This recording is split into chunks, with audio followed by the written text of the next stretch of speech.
Hello guys, good morning, good afternoon, good evening sa mga nanonood dyan. Pasensya na po ngayon ako nakapag-upload ulit. Bali ngayon is vlog itong aking papaya. Ito yung lulutuin ko para mamaya sa mga aking mga alagang native. At papakita ko rin sa inyo ang mga native ko ngayon. Kumusta na ba? Oo, nasa labas yung mga native ko, yung tatlo, kasi inaayos ko na po yung kulungan nila. Kaya nasa labas sila kasi inaayos ko yung kulungan nila. Ito yung maputik dati, ito sinimento ko na yung kalahati. Ayan, dito ko sila ilalagay. Ayan, malambot pa, gagawa ko lang nito. Ito. Ayan. Bali ito na yung magiging bahay nila. Hindi ko na sinimento doon sa dulo para yung tae nila doon na. Ito.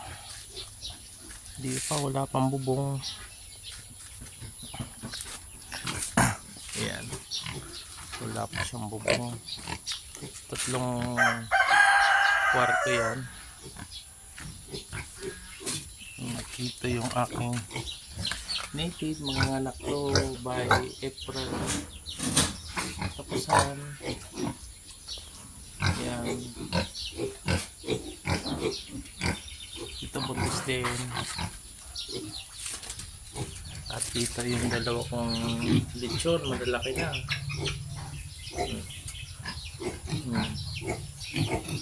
Binibenta ko na yan eh. Yan. Yan na po yung dalawang lechon ko. Lalakas kumain kahit mga gulay, pigs. Ang galing nilang kumain. Ayun o. Lalaking malaki na yung takaw.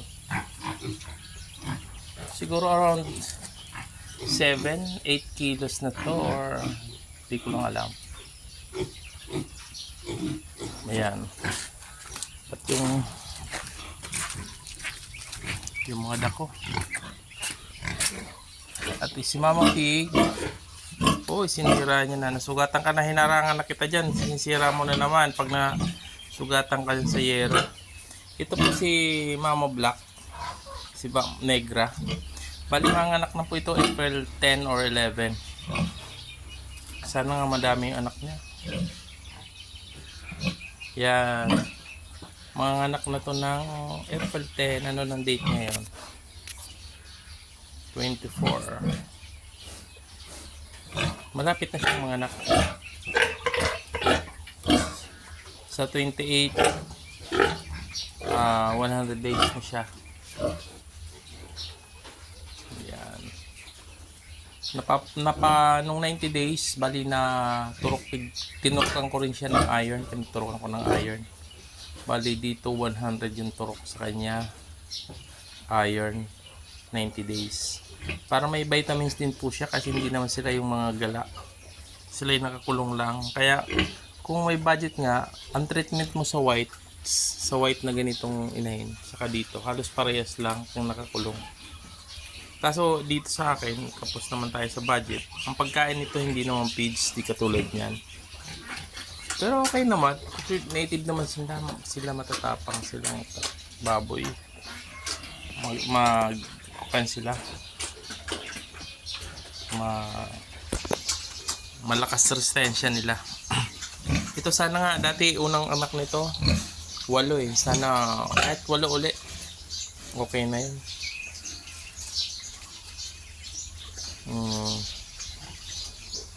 Ayan, hindi ko mapaglinis, kaya napakain ko na yan. Pag nilinis ko kasi agad tayo din uli. Okay. So yun lang muna po ang kaganapan dito sa aking native. Pasensya na po ngayon lang na pag-upload kasi po my mother passed away, kaya po medyo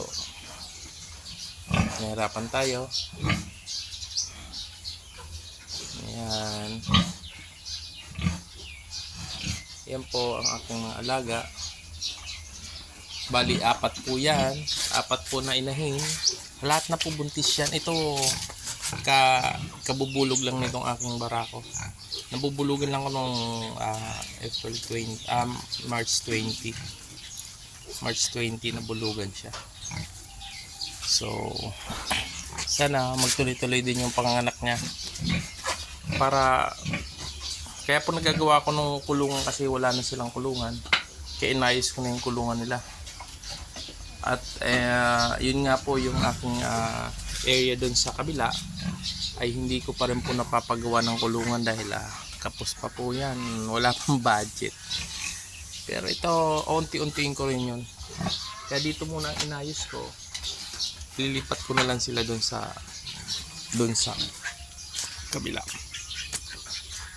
Yan, tatlo yan, para yan sa tatlong nasa labas na native.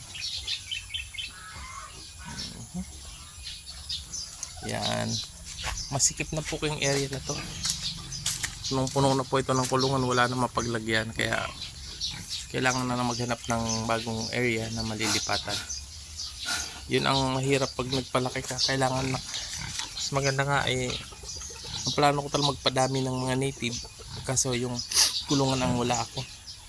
Pero may area na po akong mapaglilipatan nila, hindi ko palang magawan. Pero pag ito'y nagka-shorty po tayo, makakapagpagawa tayo ng paisa-isa doon sa kabila. Papakita ko po yun sa inyo. Nasa mga vlog ko dati yun yung area ko doon. Malapit lang naman dito, siguro mga 1 kilometer lang siguro. 1 kilometer lang layo. Ayan. So yan lang muna po ang aking kaganapan dito sa aking backyard farm, Nold Park Backyard Farm. Thank you for watching. God bless. Mabuhay.